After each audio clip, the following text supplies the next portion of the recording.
Ladies and gentlemen, we're about to kick off one of the most interesting panels of FestForums 2024. The panelists would like for all of you to move up forward, though. There are lots of open seats up here. You want to get some access to these brains, so come on up. We're about to start in just a couple of minutes here. I'm going to be turning over the microphone to Mr. J. Kevin Swain. We're going to be addressing diversity and inclusion. This is a diverse panel. This is a diverse festival. I will leave you with this. If you have an R cup, don't throw it away. Don't take it to your hotel room. Put it in the R cup dispenser.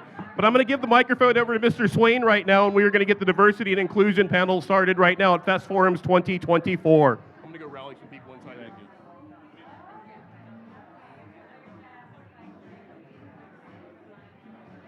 you.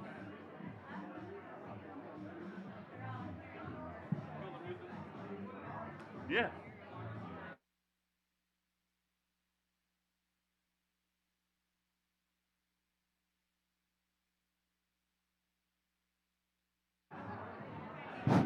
Hello, hello, hello, hello, hello, hello.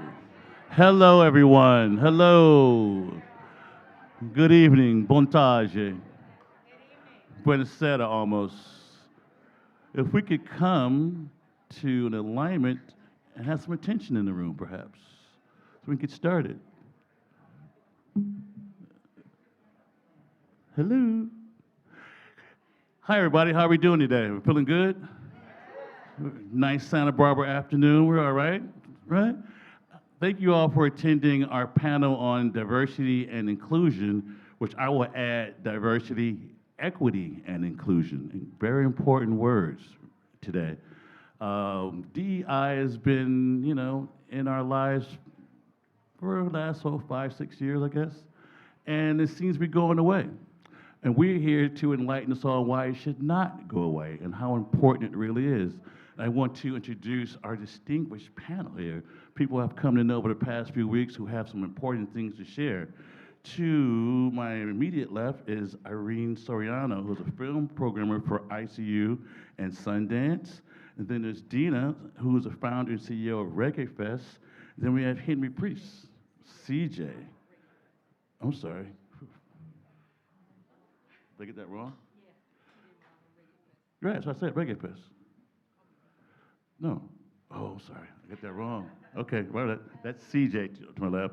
Henry Priest is the founder of the Downtown LA Film Festival, and there's Anthony Maddox, who is the executive producer of Essence Communications, which covers Afropunk, Essence Fest, and BeautyCon. It's a lot. And then we have, sorry, I made a mistake earlier of introducing her the wrong way. This is the one, the only, Dina Samson. And her company is, I got this all wrong here for some reason. Yeah, I don't have your name here, I'm sorry. You can tell us more about what you do. But first, I want to have Anthony Maddox tell us about his space over at Essence. Take a mic. You guys hear me? Here you go. Good afternoon, everyone. Everybody's having a good day so far? How is the panels going so far? Good? Good? All right. So I spent the past 2.5 decades as an executive producer, starting off as one of the owners of Soul Train. I don't know if you guys remember that brand. Moved on from there to create and build content across multiple platforms from Google, YouTube. Currently, I sit in the position as executive producer across a bunch of platforms for Essence Communications, one being Afropunk, which is a music festival that's global. We are in multiple markets from Brazil to Brooklyn to Paris to London. Also, I'm executive producer of BeautyCon, which is a beauty conference that happens as well in New York and LA, in addition to producing for Essence. So excited to be here, excited to have this conversation. My POV on DEI is a little different than everyone else's because I'm a black man, so obviously my perspective is rooted in my experience. So I'll come from that perspective, and I'll talk about how it has served me as an executive, and how I think it's important to have perspective rooted in equity, but equity in the sense of how important it is for us to have a perspective that's built around having opportunities based on your own merit and skill set. Am I going into conversation or just? No, just Dina Samson regarding her. Okay. Hi, everyone. My name is Dina Samson. I co-founded a nonprofit called Regarding Her. And basically, we focus on uplifting women food and beverage operators in Los Angeles. We just recently opened up a new chapter in DC. And the idea is we try to make people aware that you can make a choice in who you have with your food and beverage operators with your festivals, whether you're going out to dinner, whether you're getting catering. There are a lot of us women out there that own restaurants, a lot more than you actually think. Alone in LA, we have 1,000 members, so you can choose from any 1,000 of the women that own restaurants in LA to frequent. And we basically just want them to choose us. And so that's kind of our message, and that's kind of what we try to get out there in the world. So I'm happy to be here because I want everybody here if you're having a festival or doing something, to always think who you're going to choose for your food and beverage if you do have food and beverage. Shouldn't be just the same old, big companies. You should try to choose women and small business owners. Great. Irene?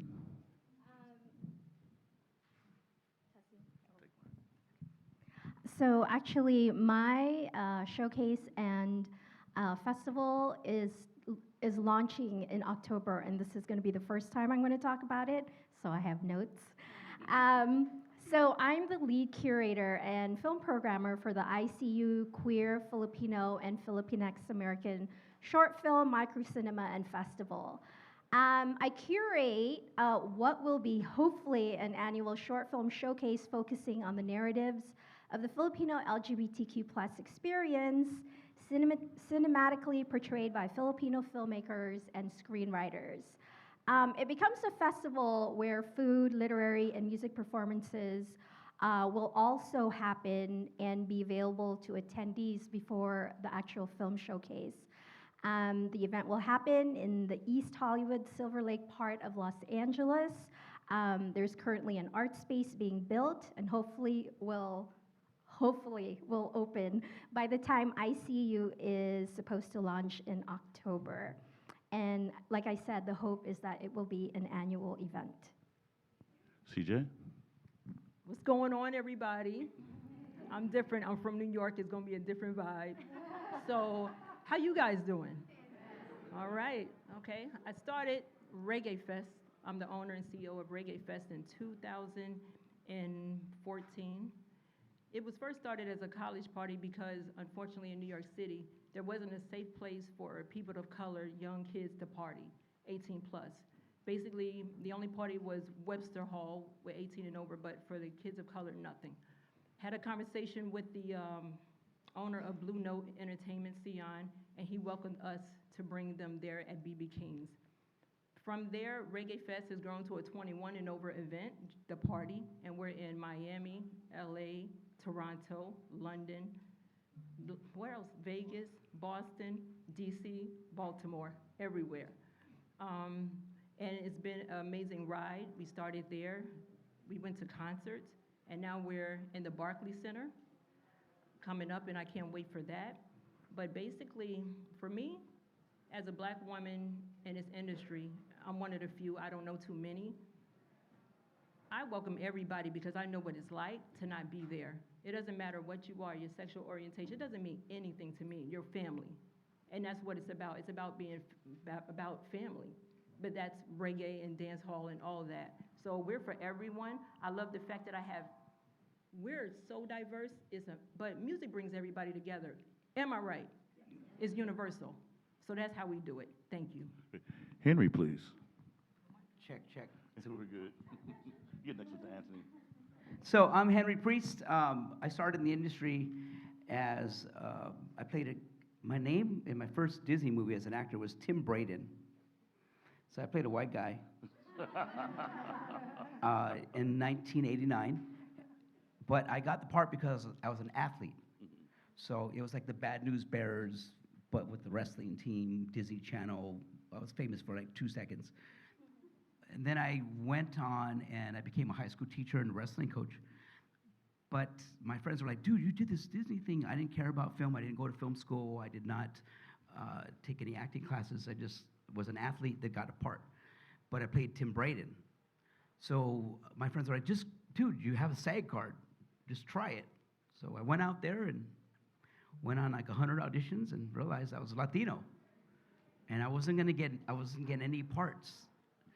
You know, in my head, I had to switch the game and like, wait a minute. I'm going out for like parts like Tom Cruise is going out for, right? I'm not Tom Cruise.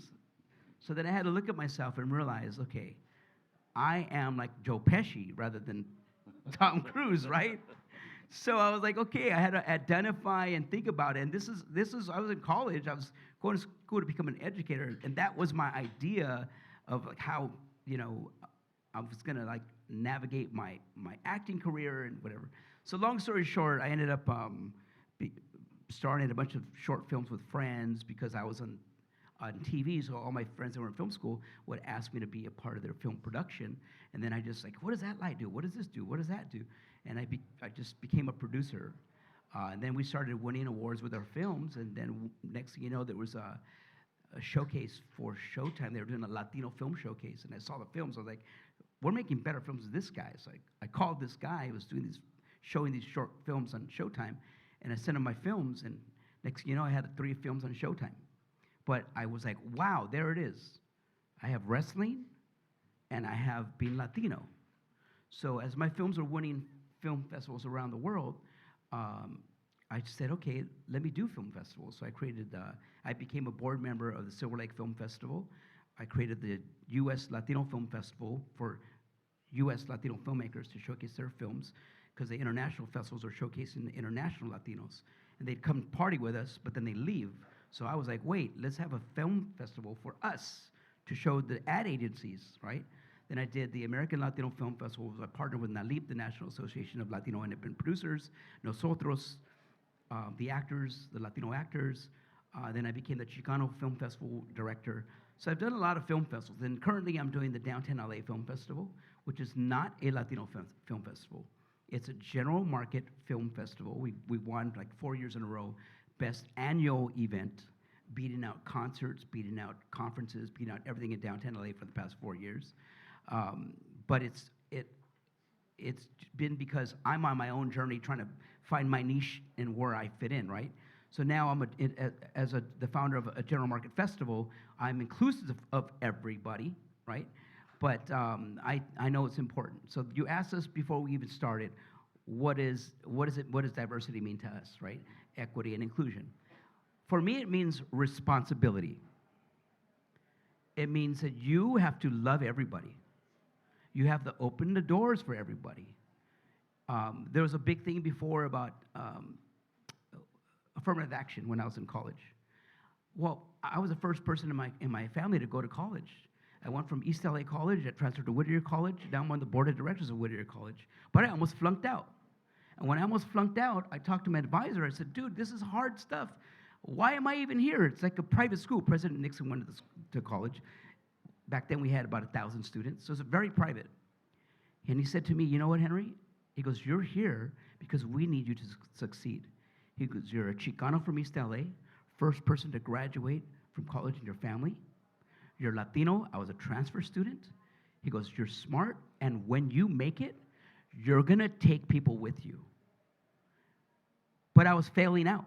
He goes, you have to, because you're pioneering in your own journey. So that's my answer. That's great. Thank you for that. Anthony, at Essence Communications and Essence Ventures, tell us more about, your journey there. Your journey, your destination, your challenges. I'll try to unpack that question to talk about how diversity shows up in a space that's catering to Black women. Obviously, Essence is the largest platform globally to support Black women, right? And I think that diversity in that regard I want to talk a little bit about advertising. I think that that's the real diversity and equity and inclusion that we need to really focus on. If you look at the spending power in our community is $1.6 trillion, right? And if you look at how advertising is spent in the Black community, it's only of the $170 billion that's spent a year on advertising, less than 1%, 1% of that goes to fund, Black initiatives or people of color. So I think it's important for us to understand that it's not necessarily looking for inclusion in that regard. It's to talk about how there's buying and spending power. There's the ability to sort of galvanize audiences and communities through sponsorship, through advertising, through those dollars. I think that the disproportionate amount of opportunities exists when you look at an Afropunk, you look at a BeautyCon, you look at Essence. There's 3 different segments that we kind of serve. And that dollar, sometimes they call it greenwashing, right? And greenwashing is when people spend money to really throw at a problem that happened in 2020, right? And then there was this sort of huge influx of capital that came to sort of serve this problem. And then after that, it sort of went away, and now they're guising it under this word DEI, right? And then now they're saying, oh, let's pull that back. Let's take away those opportunities. So I never necessarily built my career around the auspices of having a individual or institution say what we're capable of doing. You have to build those opportunities for yourself. And kind of, so looking at the industry and how it hasn't necessarily served from a sponsorship and advertising standpoint, these communities, because you see those dollars kind of leaving, right, and going to other places. And they're calling it programmatic spending, on an advertising standpoint. They're calling it influencers. They're calling it everything else. And I know you guys who do festivals are feeling that as well. Another problem and issue that we exist in the festival market is understanding how talent works and talent fees. And so when you program large festivals, like an Essence Festival, to a Afropunk, to a BeautyCon, there's a gamut of spending that you do on talent and and that can range from, $1 million to $5,000. But there's typically a model that you're using for a festival. It's like quarter on sponsorship, a quarter on ticket sales, and a quarter on concessions, right? That model is kind of out the window in certain regards when you look at how we sort of bring these opportunities to the marketplace. So for us, I think thinking about those 3 letters, for me, it always boils down to the opportunity to create revenue, because revenue is a real equalizer in this marketplace. It's not necessarily asking for an opportunity.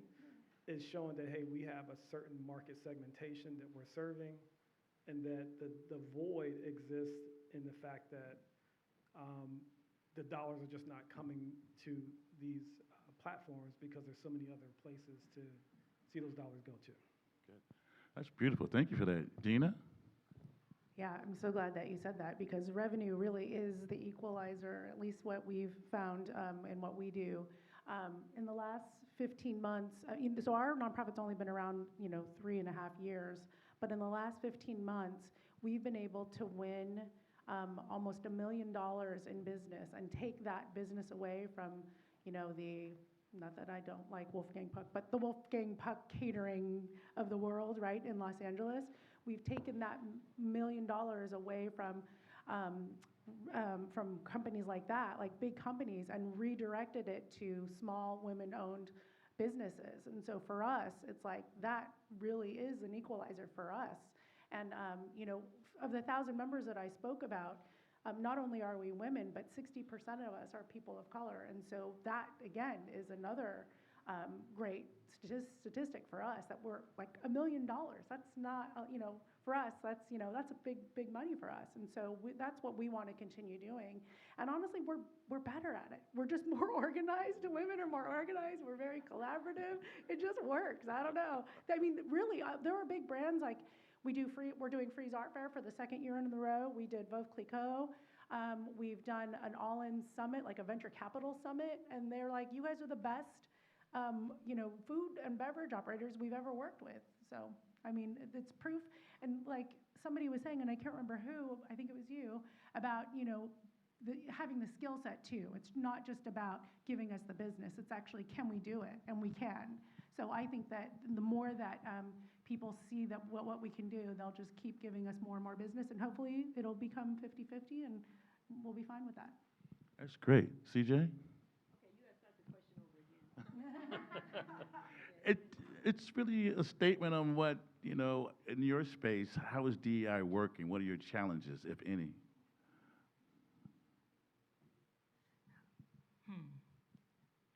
I'm gonna think about it, because at first I said, okay, I'm just gonna tell you, we're just doing really good. I don't wanna, it's not, how can I say this? I think I set the tone for it. So it's just like, listen, it's like, I treat people like I wanna be treated. And I think that starts at the door. I talk to my staff all the time, just treat everybody a certain way, because I'm gonna find out about it. Because I'm probably the only promoter who has my number on it, that you can reach me. And I'm glad, because I find out what you like and what you don't like. For instance, this woman contacted me the other day, and she has a disability, and she can't, she can't stand for that long. So when we have it in New York City, coming up on Saturday, if you can't have, you have to have a table to sit down. So for me, I said, you know what, don't even worry about it. We'll cut those tables, as long as she's good. That's just me, because I don't care about all that little petty stuff. I don't. At the end of the day, you gotta serve people like these gentlemen that come from, they're in DC, I believe, in DC, where they're hearing impaired. Like I said, they come and get close to the speakers. I'm learning my community.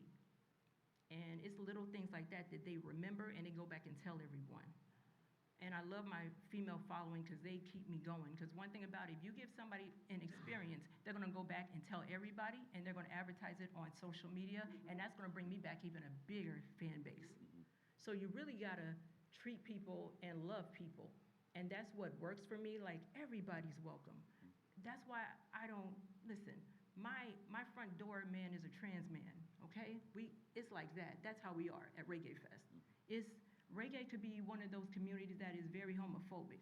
But let me tell you, at Reggae Fest, it's for everybody. It's like the Studio 54 in New York. That's what we call it, because everybody parties together. You don't get that stigma.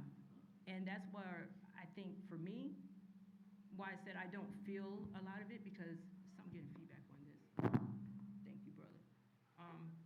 I just feel like, for me, I treat them a certain way, and that's why we don't have those problems. As far as advertisements, advertising, sponsors and stuff like that, I hold it down myself. I would love to get sponsors, but I hold it down myself, because as a Black woman, I've done everything by myself.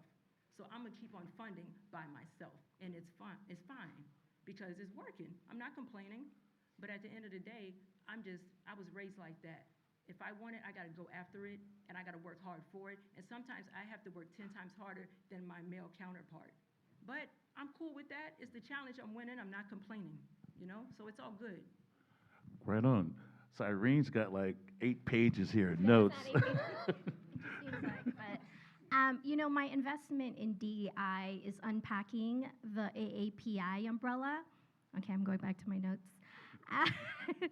So the founding of my showcase and festival is precisely to highlight the experience of what I feel is being part of an underrepresented group within the AAPI umbrella, the Asian American Pacific Islander umbrella, which is a general term to refer to over 50 distinct ethnic groups. And I'm sure this room is familiar with Chinese Americans, Korean Americans, Japanese Americans, but in that is also Pacific Islanders, Native Hawaiians, Thai Americans, Vietnamese Americans, but it's not as prominent in sort of mainstream American society. So creating this festival, I wanted to highlight sort of the Filipino American queer experience, which also in larger queer festivals and events, you don't see. There's sort of like this generic desire to have like a generic AAPI person, but that's impossible. We are, from many, many groups, and I can't stress enough how I look at, different marketing campaigns, and I look at ads, that different entities put out, and, rarely do I see Filipino American either actors, cast, or, cultural sort of situations in these marketing campaigns. And what is interesting, and I have stats too, I looked up the stats. In the US, we are the third largest Asian American population. And in California, we're the second largest AAPI group. And so when we don't see us in campaigns and in general marketing, assets, we're probably more unlikely to go to your event. And we're incentivized to go to different events if we do see us. So. That's great. Henry, I'll ask you, in your film festivals and programming, how important is it to have diverse films to attract a diverse audience? So we're a general market festival, but we have an Asian program, we have a Latino program. But one of the programs that we had in the past was an Iranian film program. We literally had to sneak in the films from Iran because they were censored. And we had to find a secret room and sell tickets privately because of the censorship. But we're a film festival. We are the voice of the community, the global community. So for us, it's very important because music is universal, but so is cinema, right? And with films, we all need love, right? We all have our journeys, but film would tell the story of our specific journey. But we all have the common elements. We just need to be very open and sensitive to everybody's journey and celebrate that journey. So film festival, that's what we do. Because I'm Latino, I'm Chicano from East LA. You know how many films I get from Mexicans crossing the border? Like thousands of them, right? But it's like, okay, cool, well, that's that. Let's pick the best one of that. But all right, let's get somebody else that has an immigration story, and let's see what the immigration stories are from countries in Europe. Because in Europe, there are immigration elements that are happening, but being the US, we're so self-centered, we don't even care to learn about that stuff, right? And we're like, what's going on over there? We find out way later. So through cinema and film, we know when we're programming as well. We see the similar stories, but we're looking for that unique element that's going to actually educate people, right? So when we mix them up together, you'll see a Korean film next to a Chicano film, and then it's like, whoa, wow, I didn't know that this community was dealing with that. And that's how we're educating, everybody and being responsible, right? Because we are creating that outsourced. We are the media, and through our programming team, we can, curate some amazing programming to make everybody sit, watch as a captive audience, and be effective. That's great. I'll ask anyone to take this question. We're talking about opportunities, right? How important is it to offer opportunities to a diverse, workforce? Anthony? I think I have the privilege of hiring hundreds of people throughout the year and giving opportunities. And I don't think we look for any particular type of individual. We look for a qualified individual. I think that is definitely important for us to keep in the center of our mind the type of audience that we're serving and making sure that the person that we hire understands the audience that we're serving, right? So that informs, too, a lot of our decisions in our hiring process. So I'll leave it at that. Great. Hello. Yeah, I'll say, for us to say, for instance, someone like Freeze Art Fair, they come to us and they say, we want you to curate the food here. I mean, we make conscious choices. As an organization, we make conscious choices to make sure that it's a diverse group that comes in. It's not, they say we want healthy food. Okay, there's not just, you can get healthy food in any kind of cuisine, right? You just have to make sure that you curate it correctly. And so for us, it's just making sure that, you know, we always have kind of like the full, you know, spectrum of different cuisines. We want to make sure that that's always a thing. And I just want to say one thing, CJ, you know, what you were talking about of just like hearing people and listening to them and being on call, it's like that's like a sense of hospitality that I hear from you, and I think that must be why you're so successful, because that really is, I mean, it's about what we are too, and I totally hear it in what you're talking about. CJ? Hiring? Irene? Actually, you know, it's very interesting to me. You know, I see different companies, organizations that try and launch these marketing campaigns that serve Asian, American, Pacific Islander communities.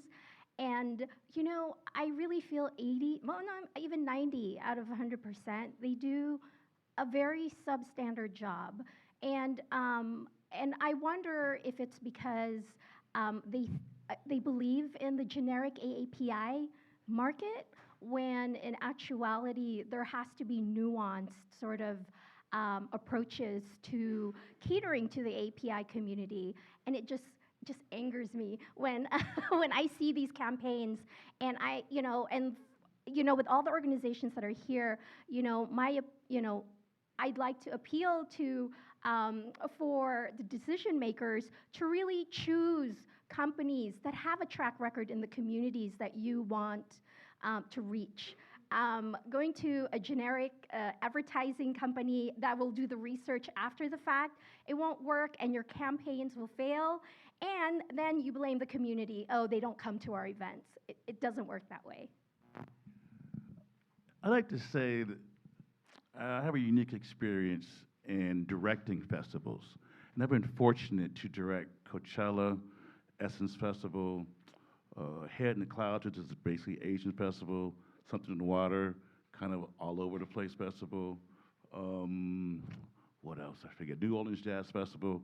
And the beauty of that diversity is loving the music and knowing the music.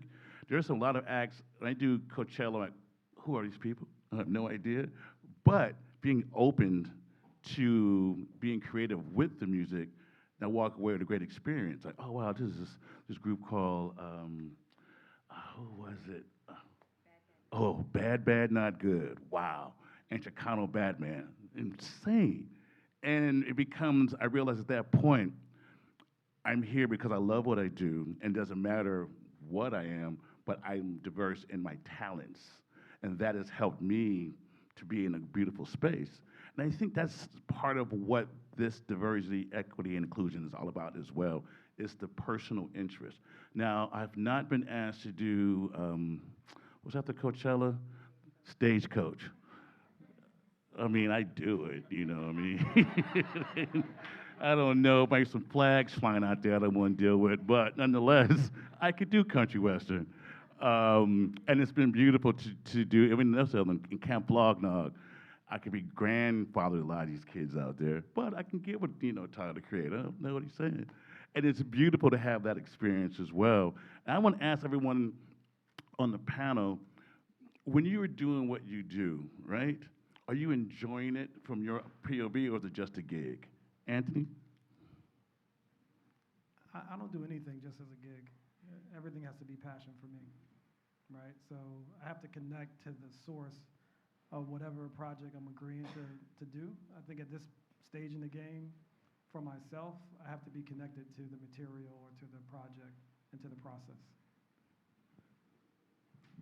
Yeah, I mean, same. It's funny, I find, I actually own restaurants too, and I find it's easier for me to ask for what the nonprofit needs versus what I personally need as a restaurant, because I'm so passionate about helping other women in this industry and to get,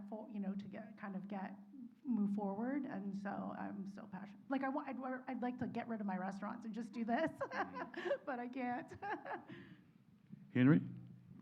So yeah, I love what I do because my film festival is a nonprofit organization. I do not take a salary. I'm a high school teacher during the day, and right now my kids are probably just messing with the sub at this point. I literally took 2 days off to be here. I went to school to become an educator. That was my career. I got into film by accident and kept it going. But one day I got laid off from one teaching job. I prayed to God. I said, God, listen, I want to teach. This film thing keeps happening. Whatever comes next, I'll do. And then Nike called. I did a Nike commercial. Adidas called. I did an Adidas commercial. And the film stuff just started going. So I was like, okay, I guess I'm going to do this film thing. I have something. So I love being here. I've met so many beautiful people. You know, I will say this, if I were just a mechanic, or if I were just a 9-to-5 job, or even in my education, even the teachers that I work with, they're all awesome, but they're all teachers, right? And so when I get to do this, I get to meet like people that are amazing, people that are dreamers, people that are sticking their neck out, right? Pioneers. And yeah, it's a wonderful journey. It's enhanced my life so much. And also giving back, right?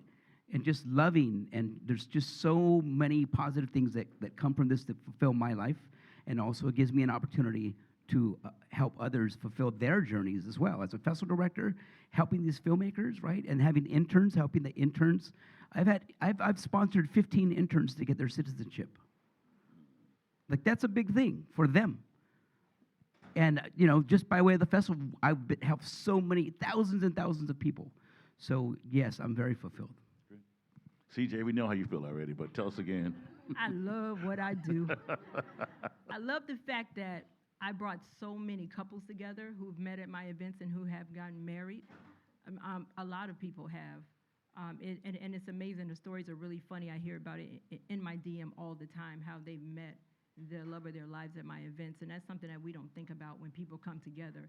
I love to have venues that is very big, like the rooftop in Pier 17 is like 4,000 people out there. So what has happened in entertainment, nightlife has changed, and even everything has changed because of bottle service. So there's a lot of places with no floors anymore. So it has changed us to even speak to people and meet new people. So I need venues that is just empty. I need that space so that everybody could go there and dance and have a good time, because dancing has went away, if you guys haven't noticed. People don't dance anymore, meet anybody. But the fact that you can just change people's lives and meet new people in every city. I love going to city and just experiencing, like LA's different and Miami's beautiful, and Toronto is the most diverse reggae fest.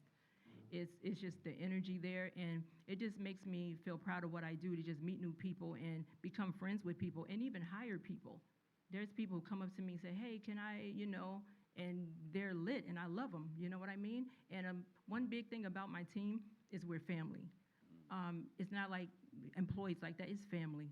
Like, to get to know people, these are people you work with.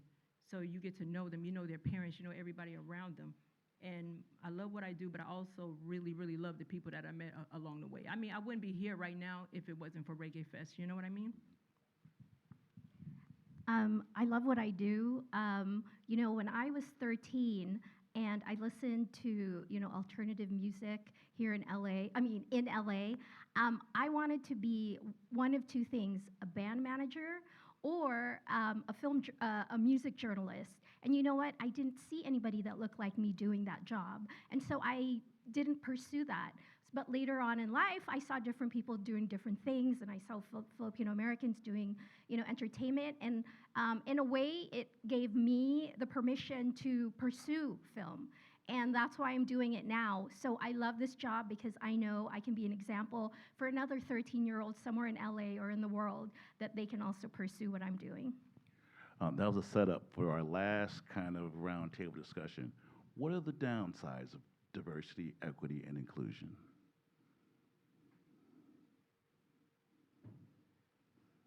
I have something. Go for it. I think it can be a reason for companies to not do enough, that they have a DEI coordinator or person, and then that's good enough. So they don't look at larger ways to serve, this idea. So I think it's been an easy way for people to go the easy route rather than do the really hard work that needs to be done and that should not be taken away. Next. Let's see, the downside is we still have challenges.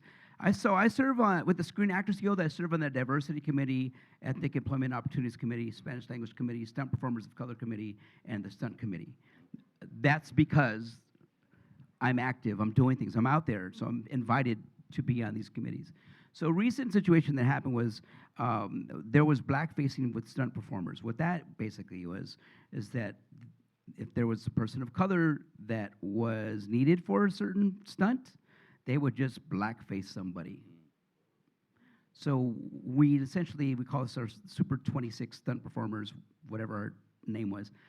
And this was in 2002, so this is pretty recent, where we literally wrote a letter to the president of SAG and had Zoom calls and said, look, we're about to go public right now unless you send your letter out saying that this Screen Actors Guild is going to support an initiative to stop blackfacing of stunt performers. Another situation in 2010 was, I know it's a while ago, but we literally make like a yearbook, like an annual, like high school annual yearbook of stunt performers of color so that they could have something physical on set so they didn't have an excuse to not hire us. And so thanks to the Screen Actors Guild and the Producers Guild for supporting us. But those things are still happening. And then one other story is, being a Latino filmmaker, a lot of times what was happening was the Latino, my buddy Patrick's in the audience right there, and I think he'll like this mini story. So there was, the actors will go in for a certain role, and being Latino, they'll do the commercial. And then the producer will come and say, hey, can you do the same thing for an extra $100, but do it in Spanish? So you're literally doing the same job 2 times. You may get your SAG wage in English, but they'll be like, hey, just do another one really quick for another $100, instead of getting that second SAG wage and those residuals. Because if you book one commercial, one time I did a Nike commercial, one day, $40,000. So that same commercial would have been $40,000 plus $100, instead of $80,000 to pay off your college education and to put down on a house. So now we're talking about the economic development of our communities that the industries are not acknowledging, how they're still marginalizing us, and they have us in handcuffs. So sorry to be so curt about it, but those are true stories. That's what we're here for. Gotcha. Two here, then we go Q&A, okay? So I would say that culture and identity can't be politicized, and it's not a monolith. I think that culture has become a meme, right? And I think that it's become political on both sides. So I think that that's one of the biggest issues with the downside of DEI. Nothing? Oh, I would say this in conclusion before we go to Q&A. It's important to bring people along. This is my 40th year in the business, and I feel great when I have opportunity to train someone or tell someone how to better their skills. And when someone says, yeah, you gave me a job, I feel like an elder or something like that. But it's a great feeling to bring someone else along. As we are opening doors, or doors been opened for us, open doors for each other. And we'll take some Q&A, because we got a few minutes to go. Jim over here.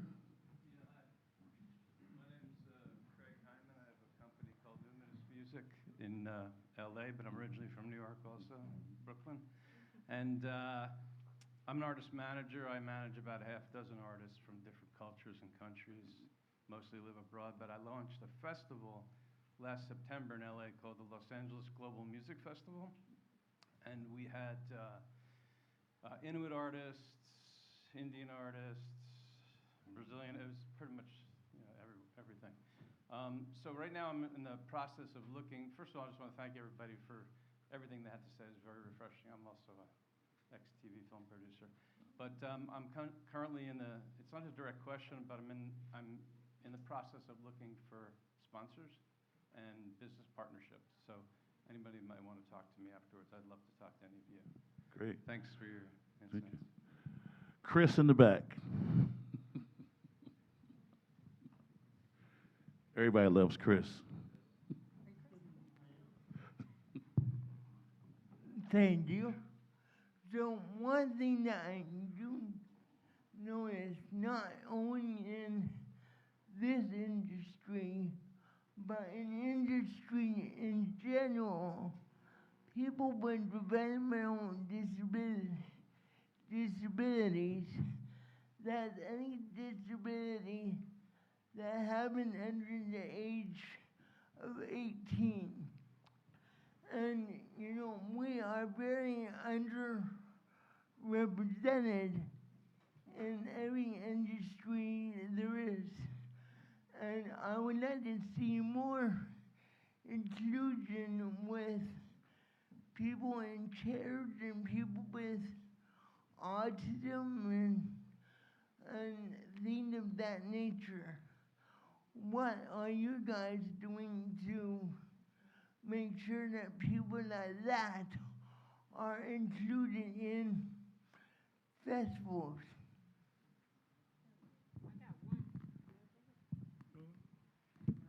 That's a good question, Chris. I think that our festivals are definitely ADA compliant. We definitely focus on that. One of the things we were talking about in the beginning is that one of the first DEIs is ramps for wheelchairs, right? So that has paved the way for everything else. Also, we have ESL, sign language, at our festivals. So we're definitely very mindful of every community and being inclusive in our festivals and our events. So thank you for that great question. Sure. Right here? Young lady here. Can I answer Chris's question? Oh, please, please. So, Chris, one thing that we did with our film festival is our trailer that we did. It was a person in a wheelchair that did stop motion animation, and he actually won an Academy Award for stop motion animation for short film. In addition, the Screen Actors Guild, they're trying to do like a really good job to be inclusive. I'm on the diversity committee, includes persons with disabilities as well, so there's a charge for that. But yeah, one thing I'm doing personally is just waiting for people to retire. Like the old guard, we're just waiting for them to leave, because the next generation, they are about it. They really are. So thanks to all the educators, thanks to the community that's teaching the young generation how to be inclusive. I'm waiting for 5 certain people just to move out of the way now.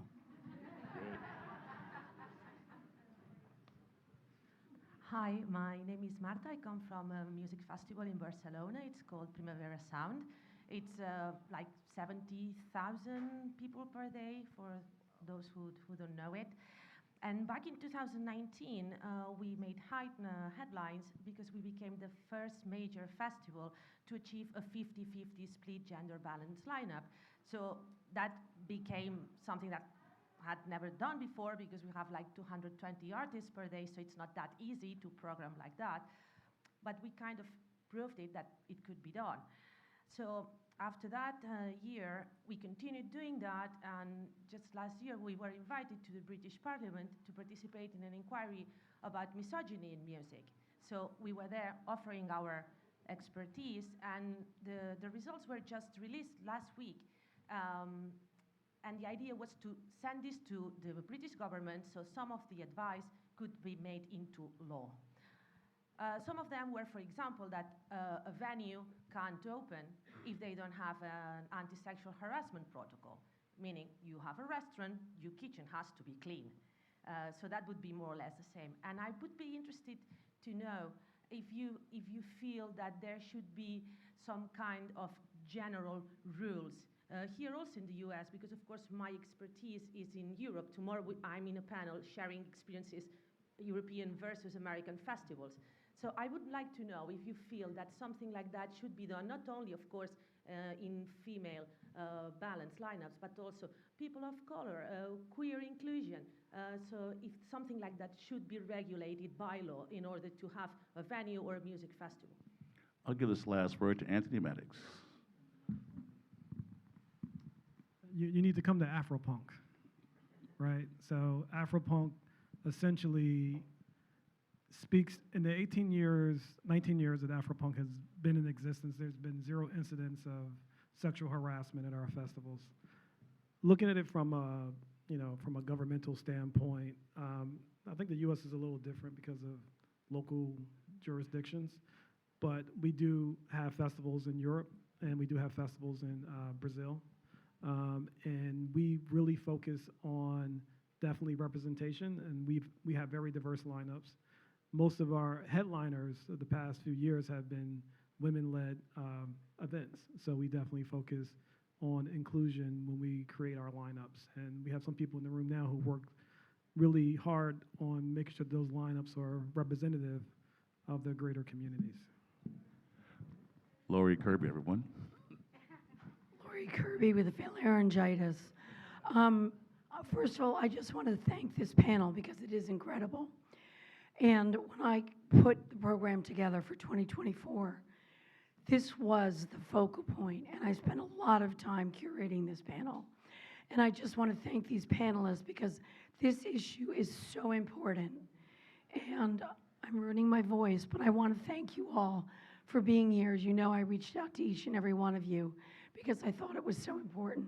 So I hope you've enjoyed it and you get a little break and you can talk to the speakers afterwards. I'm sorry, because we have a big 2020 TED Talks coming up from 4 to 4:45, and you won't want to miss it.